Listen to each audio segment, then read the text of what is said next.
જીવનનો ખૂબસૂરત પલ અને ખૂબસૂરત દિવસ એટલે કે આપણે જે જગ્યાએ જાય છે ત્યાં શાંતિ મળે છે, સુખ મળે છે, આનંદ મળે છે, તે આપણા માટે મોટામાં મોટો ખુશીનો સમય અને દિવસ કહેવાય છે. તો આજનો દિવસ કંઈક મારા માટે એવો જ છે. ખુશી પણ મળી અને આનંદ પણ મળ્યો, ભક્તિમય પણ રહ્યા. એટલા માટે કે આજે હું સવારમાં વહેલી ઉઠી અને મારું કામ મેં કરી નાખ્યું હતું. બ્રહ્મ મુહૂર્તે પ્રભુને યાદ કર્યા પછી નાહી ધોઈને ફ્રેશ થઈ અને આવી ગઈ મારા કિચનમાં આવી અને ટિફિન બનાવવા લાગી. તમે આગળ જોયું ને કે મેં ભીંડી વઘાર કરી નાખ્યા. પછી મને યાદ આવ્યું કે હું બતાવી દઉં કે હું કેટલા વાગે આ ભીંડી બનાવું છું. તો તમે આગળ જોયું ને 4:45 જેવું થઈ ગયું હતું. 4:45 હવે વઘાર મૂકી દીધો એટલે સમજી શકો છો કે હું કેટલા વાગે ઉઠીને આ બધું કર્યું છે. તો 4:45 વાગે મેં ભીંડીનો વઘાર કરી નાખ્યો હતો અને ત્યાર પછી જ મેં તમને બતાવ્યું છે. તો ટિફિન થઈ ગયું તૈયાર. ટિફિન લઈને આજે ગામડે જવાના હતા. તો મસાલા ભીંડી એટલે કે લસણમાં વઘાર કર્યો એટલે લસણ વાળી ભીંડી એને જોઈતી હતી એટલે મેં બનાવી દીધી અને લોટ બાંધીને અગાઉ જ રાખી દીધું હતું. તો તેલ નાખીને કોણ લાવી દીધું અને લોટ બાંધેલો. હવે રોટલી બનાવી નાખીએ. સરસ એવી રોટલી 4 થી 5 રોટલી લઈ જતા હોય છે. તો એ બનાવી નાખીએ અને ટિફિન કરી દીધું તૈયાર. તો આગળ તમે જોજો કે આજનો દિવસ મારો કેવો છે, ભક્તિમય છે કે કેવો છે એ મને પછી કમેન્ટમાં તમે કહેતા રહેજો. તો રોટલી મસ્ત બનાવી નાખી, શેકીને બનાવી નાખી મસ્ત. 5 રોટલી બનાવી અને ટિફિન કર્યું તૈયાર. થોડી એવી ઠંડી થવા દીધી અને ત્યાર પછી ભરી દીધું. જો હજી પણ મને સિલ્વર ફોલ યાદ જ નથી આવતું. ગામમાં જાઉં ને તો કાંઈ યાદ જ ન આવે. તો ભીંડી થઈ ગઈ તૈયાર. મારા હસબન્ડ બાંધી દીધું, ટિફિન બાંધી દીધું અને આ ગોળ પણ એને લઈ જવાનું છે ગામડે એટલે એ પણ ભરી લીધું. થેલા વેલા પેક કરી લીધા અને ટિફિન ભરી લીધું. અને ત્યાર પહેલાં તમે જોઈ શકો છો કેટલું હજી અંધારું છે ને, કે સાવ અંધારું. 4:45 વાગી ગયા હતા. 1 કલાકમાં મેં ટિફિન બનાવી નાખ્યું. જો 4:45 મેં વઘાર મૂક્યું હતું, તમે જોયું ને આગળ, તો 5:45 થઈ ગયા. ત્યાર પછી મારા હસબન્ડને વિદાય આપી ને ડેલા વેલા પેક કરી અને ઘરની અંદર મેં એક્સરસાઇઝ કરી લીધી. આ એક્સરસાઇઝ હાથ પગના દુખાવા, કમરના દુખાવા અને સ્નાયુ જકડન આવતી હોય એના માટે હું આ કરતી હોઉં છું. તો જો આ એક્સરસાઇઝ કરું તો દોડીને હું ગમે ત્યાં ગઈ હોય ને તો પણ મને થાક નથી લાગતો. હા, ઉંમર પ્રમાણે થોડો ઘણો થાક લાગે ખરો, પણ એટલો બધોય નહીં કે ઘડી મારે પથારીમાં આરામ કરવો જોઈએ એવો થાકય નથી લાગતો. તો હું આખો દિવસ એકદમ ફ્રેશ રહું છું અને મારા કપડાં જ એ ટાઈપના હોય છે કે તમને શરીર મારું વધારે લાગતું હોય છે કદાચ. ખુલતા મારે સીવવાની આદત છે મારે. ત્યાર પહેલાં મેં એક ડ્રેસ સીવો એ પણ ખુલતું હતું એટલે એકદમ મારે શરીર મારું મોટું લાગતું હતું. તમે સમજી શકો છો. તો આ ડ્રેસ પણ ઉપરની કુર્તી મેં ખુલતી જ સીવી છે. અને આજે 2 દિવસથી હું બહાર હતી. આજે બહાર ગઈ એટલે મારે સીવાનું નથી. હજુ એક કુર્તી સીવી અને જઈશ બહાર ત્યારે હું બતાવીશ તમને અને એ પહેરીને પણ હું તમને બતાવીશ. અને જો એ પણ ઘરનું કામ જ છે, એ પણ રૂટિન જ કહેવાય. કારણ કે ઘરના કામ કરતાં પણ સિલાઈ કરતું જવાનું, ઘરનું પોતાની સિલાઈ, એટલે એ પણ એક રૂટિન જ કહેવાય આપણું. તો આ એક્સરસાઇઝ હું રોજે કરું છું. જો આ ફેટ લોસ થાય, એકદમ આપણું શરીર એકદમ મોકળું થઈ જાય. તો રોજિંદુ મારું છે આ. એટલે આજે હું તમને પૂરેપૂરું બતાવું છું અને પૂરેપૂરું મતલબ કે હજુ મેં આના પછી પણ ઘણું કર્યું હતું. કારણ કે વિડીયોમાં તો બહુ તો 2 મિનિટ કે 3 મિનિટ 4 મિનિટ બહુ તો બતાવવાનું આવતું હોય છે. કારણ કે વધારે થઈ જાય તો પણ તમે બોર કદાચ થઈ જાઓ. એક્સરસાઇઝ જ ન બતાવાય, ખાલી એવું થાય ને. તો થોડી ઘણી હું એક્સરસાઇઝ તમને બતાવું છું, વ્યાયામ પણ બતાવી દઉં અને વોકિંગ પણ કરવા જવાની છે અગાસી ઉપર. થોડું અંજવાળું થઈ જાય એટલે આપણે અગાસી ઉપર જતા રહીશું. ત્યાર પછી અગાસી ઉપર મારું વોકિંગ થઈ જાય અને અગાસી સાફ થઈ જાય ત્યાર પછી ઘરની અંદર આવીને ઠાકોરજીને જગાડી દેવાના. ઘરમાં કચરો લઈ લીધો અત્યારે જ મેં. જોકે મારા હસબન્ડ હતા ત્યારે જ મેં ઘરમાં સાવણી ફેરવી દીધી હતી. કારણ કે પછી હું સાવણી નથી ફેરવતી 1 કલાક કે 1.5 કલાક. એટલે એ હતા ત્યારે જ મેં સાવણી ફેરવી અને મારું આસન લઈને હું બેસી ગઈ. અને જો વ્યાયામ, એક્સરસાઇઝ આ બધા સ્ટેપ છે ને કરવા જોઈએ આપણે. તો તમે જો આ સ્ટેપ બધા જોઈને તમે શીખો, એટલે તમે કરશો તો તમને ખુદને અનુભવ થશે.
તો કપાલભાતી, અનુલોમ વિલોમ અને ભ્રામરી એ બધું થઈ ગયું. અને ઓમકારા હવે કરું છું.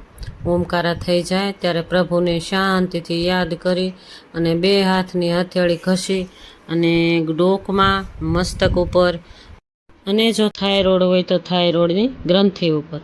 તો ચાલો દીવાબત્તી મસ્ત મજાના કરી લઈએ.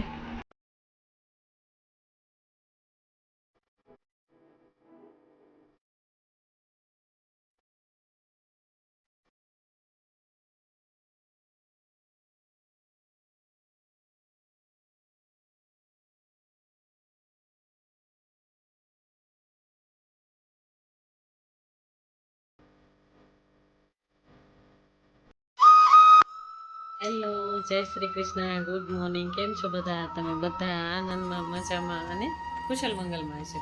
ચાલો તમે બધા આનંદમાં, મજામાં અને કુશલ મંગલમાં રહો એવી મારા દિલના ઉદ્ગાર સાથે આજે નવા દિવસને ન્યૂ બ્લોગની શરૂઆત કરી દીધી વહેલી સવારથી. વહેલી સવારે આજે ટિફિન હતું એટલે ટિફિન બનાવ્યું. ટિફિન લઈને મારા હસબન્ડ જતા રહ્યા અને હું એક્સરસાઇઝ કરતી હતી. સવારમાં મેં એક્સરસાઇઝ મસ્ત મજાની કરી નાખી. સરસ મજાની એક્સરસાઇઝ, વ્યાયામ એ મારા ઘરની અંદર કરી નાખ્યું. ત્યાર પછી હું અગાસી ઉપર જતી રહી. અગાસી ઉપર મારું વોકિંગ થઈ ગયું. ત્યાર પછી મેં થોડો ઘણો દૂધ અને ઓટ્સ લઈ લીધો અને ત્યાર પછી હું બહાર ગઈ હતી. ક્યાં ગઈ હતી બહાર એ તમે જોજો. આગળ મસ્ત મજા આવશે, સરસ મજા આવશે તમને. જોજો, મેં મારા ઠાકોરજીને જગાડા, દીવાબત્તી હાથે બધું કર્યા પછી રૂટિંગ મેં કર્યું થોડું ઘણું, પણ હું તમને બહારનું બતાવવા માટે થઈને મેં રૂટિંગ શૂટિંગમાં નથી લીધું.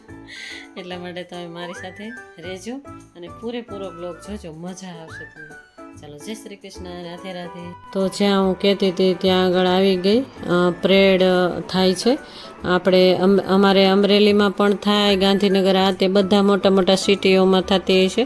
પણ અમારે તો જોરો શોરોથી અમારે 2 થી 3 મહિનાથી કામ ચાલતું હતું. તો આજે 15 ઓગસ્ટ એટલે કે આપણા દેશનો સ્વતંત્ર દિવસ છે, જે અંગ્રેજોના ગુલામ મુક્ત થયો એ દિવસ છે. તો એ યાદગાર મનાવીએ છીએ આપણે બધા સૌ મળીને. તો આપણે સૌ મળીને યાદગાર મનાવીએ. તો આવો મારી સાથે જ આવી જાઓ બધા મારા યુટ્યુબ ફેમિલી. તો આ લોકો જે પરેડ કરી હતી, તૈયારી જે કરી હોય એ જોવાનો રાહ જોઈ રહ્યા છે. મુખ્યમંત્રી શ્રી આવી જાય એટલે આ લોકોનું કામ ચાલુ થઈ જાય અને પરેડ હમણાં જ ચાલુ થઈ જવાની છે. ત્યાર પહેલાં મેં અડધો કલાક પહેલાં જ હું આવી હતી અને જોઈ શકો છો તમે મોટું ટીવી છે તે મેં ઝૂમ કરીને તમને બતાવવાની કોશિશ પણ હું કરું છું. તો તમે જોઈ શકો છો કે પરેડની તૈયારી બધી જોરો શોરોથી થઈ ગઈ અને અમે લોકો સાંસ્કૃતિક કાર્યક્રમ આ તે ઓલું પેલું એ બધો આનંદ લેવા માટે, ભક્તિમય બનવા માટે અમે આવી ગયા હતા પોલીસ લાઇનમાં. પણ આવી જાઓ, આનંદ માણવા. મારા યુટ્યુબ ફેમિલી મારા વિડીયોના માધ્યમથી તમે જોઈ શકો છો અને તમે લગભગ તો ટીવીમાં બધા જોતા હશે, મોબાઈલમાં જોતા હશે, તો પણ મેં તમને બધું પૂરેપૂરું બતાવવાની જેટલું બને એટલું કોશિશ પણ કરી છે. તો તમે જોઈ શકો છો. આવો અમારી સાથે આનંદ માણો. ખૂબ જ આ પરેડનો આનંદ માણતી રહી હું અને મુખ્યમંત્રી શ્રી આવશે હમણાં. જોકે લગભગ આવી જ ગયા છે, બહાર આવી ગયા એવું સંભળાણું. તો અમે ક્યારના લગભગ બેઠા જ હતા અને રાહ જોઈને જ બધા બેઠા હતા અને ક્યારે આ ધ્વજવંદન થાય ને ક્યારે અમે દર્શન કરીએ અને ક્યારે મુખ્યમંત્રીશ્રીને જોઈએ. અમે બધાને પોતપોતાનો અનેરો આનંદ હતો અને આખું સ્ટેડિયમ આખું ભરપૂર હતું. ચારે દિશામાં માણસો બધા હર કોઈ એન્જોય કરતા હતા અને હર કોઈ મુખ્યમંત્રીશ્રીનું સ્વાગત કરતા હતા અને કોઈ એવી રીતે સ્વાગત કરતા હતા, તાલીઓના ગડગડાટથી સ્વાગત કરતા હતા અને કોઈ હસીને સ્વાગત કરતા હતા, કોઈ એટલા બધા ખુશી મનાવીને અવાજ કરીને સ્વાગત કરતા હતા. અને મુખ્યમંત્રી શ્રી આવી ગયા એટલે ફૂલોથી એને વધાવી લીધા અને જો ઉપરથી હેલિકોપ્ટર દ્વારા અને આ જુવાનો પણ તૈયાર જ છે. આપણા જે પોલીસ ભાઈઓ હોય એણે તૈયારી કરી હોય ને, પોતાની પરેડ માટે તૈયાર જ છે અને હમણાં જ ધ્વજવંદન ફરકાવશે.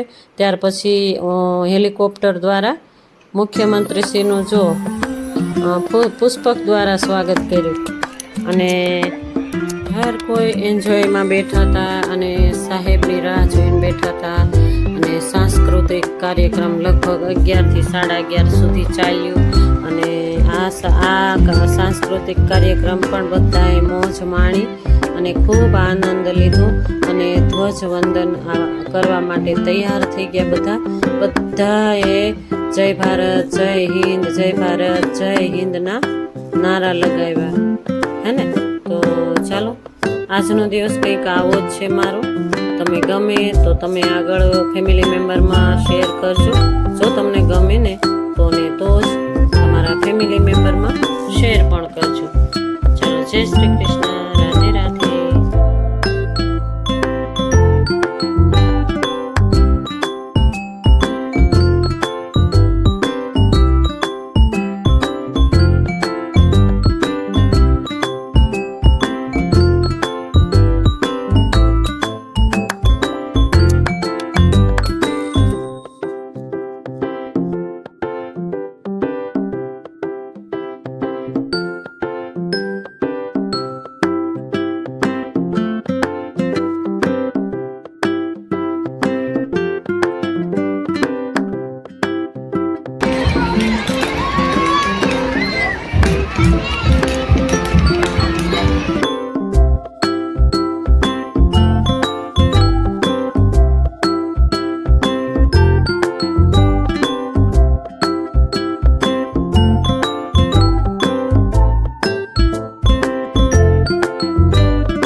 જો એ આવી ગયા, એનું સ્વાગત કરવા માટે આ ભાઈઓ બધા હતા ઉપસ્થિત, અને પોલીસ લાઇનમાં એટલી ધૂમ મચાવી દીધી હતી ને, તો ઉઠવાનું મન જ નહોતું થતું. જો હું સહેજ મોડી ગઈ ને તો પાછળની સીટ મળી હતી મને, એટલે પાછળ, સાવ પાછળ નહોતી, વચ્ચે હતી. પણ સૌ કોઈને એન્જોય કરવો હોય ને એટલે બધા ખુરશી ઉપર ચડી ચડીને એટલો દેકારો મચાવતા હતા, અને ત્યાં આગળ ભક્તિમય ગીતો ચાલતા હતા, અને ભક્તિમાં રંગાઈ ગયા હોય ને એવો અમને અનુભવ થયો. અને કોઈ પણ સ્કૂલોના વિદ્યાર્થીઓએ પણ મસ્ત એવા પ્રોગ્રામ કર્યા. અને આજે તો તમે સમજી શકો છો કે બધી જગ્યાએ છોકરાઓએ તૈયારીઓ કરી હોય, 2-3 મહિના પ્રેક્ટિસમાં ગયા હોય. વિદ્યાર્થી છોકરાઓ નાનાથી મોટા સુધીના બધા લોકોએ આમાં ભાગ લીધો હોય. સાંસ્કૃતિક પ્રોગ્રામોમાં સ્કૂલોના છોકરાઓ, વિદ્યાર્થી નાના મોટા, બાલ મંદિરથી લઈને છેક કોલેજ સુધીના છોકરાઓ હતા. સરસ એવો પ્રોગ્રામ રહ્યો, અને મને તો ખૂબ મજા આવી. હું તો એકદમ ફ્રેશ થઈ ગઈ અહીંયા આવીને, અને હું પણ ભક્તિમય બની ગઈ છું કે આજે શહીદોને યાદ કરવાનો સમય આવી ગયો હતો. એટલે જેટલા શહીદ થયા હોય એવા એ બધા મારા ભાઈઓને સત નમન કરીને અમે દિલથી અમે એને આભાર માનીએ છીએ કે એ અહીંયા આગળ રહી શકીએ છીએ. આપણા છોકરાઓ સ્કૂલે શાંતિથી જઈ શકે છે ને, કેમ કે જે જુવાન ભાઈઓ બોર્ડર ઉપર કામ કરતા હોય છે, જો એ આપણા માટે સ્તંભ બનીને કામ કરતા હોય, રાત દિવસ ઉજાગરા કરીને, હે ને. તો આજે તો એવો સમય આવી ગયો, આજે યાદ આવી ગયા બધા ભાઈઓ, અને દિલથી અમે પ્રભુ પાસે પ્રાર્થના કરી કે હે પ્રભુ, એ જે શહીદ થયા હોય ને એની એટલી શાંતિ મળે, સુખ મળે, હે ને. અને આજે તો કંઈક એવો જ સમય હતો, અને આજે સુંદર સમય હતો. 15 ઓગસ્ટ એટલે કે જે આપણે 15 ઓગસ્ટના દિવસે જ આપણું ભારત અંગ્રેજોના ગુલામથી મુક્ત થયું. એ દિવસ હતો, આજે યાદગાર મનાવી અને આવી ગઈ ઘરે. હું ઘરે આવીને આ જો મેં ઘંટ એક હતું, એ ઘંટ મારે બોદું વાગતું હતું ને ખરાબ થઈ ગયું હતું, એટલે એ લીધું. અને હું લોટો ઘણીવાર બતાવતી હોઉં છું, હે ને, કે સૂર્યનારાયણને અર્ઘ દેવા માટે અને ઠાકોરજીની સેવા આ તે બધું કામ માટે એ લોટો પણ લઈ લીધો તો મેં. ત્યાર પછી રસોઈ બનાવી નાખી, ભૂંગળા બટેટા અને જો અથાણું, રોટલી, બધું. તો આવી જાઓ મારા યુટ્યુબ ફેમિલી જમવા. ચાલો, જય શ્રી કૃષ્ણ, રાધે રાધે. હેલો, જય શ્રી કૃષ્ણ. હાલો, જો હું હમણાં બટેટા ભૂંગળાની રેસીપી લાઈવમાં બતાવીશ, તો લાઈવમાં તમે જોઈજો. અને હું આજે સવારની ગઈ હતી પોલીસ લાઈન, અને એ પણ તમે આગળ જોજો.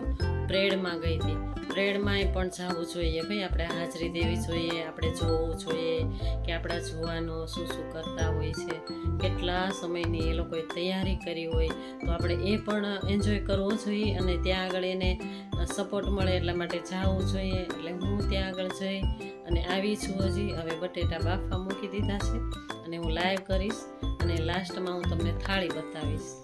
બ્લોગમાં તો હું ખાલી થાળી જ બતાવીશ, તો મારી સાથે બન્યા રહેજો. અને ચાલો, જય શ્રી કૃષ્ણ, રાધે રાધે.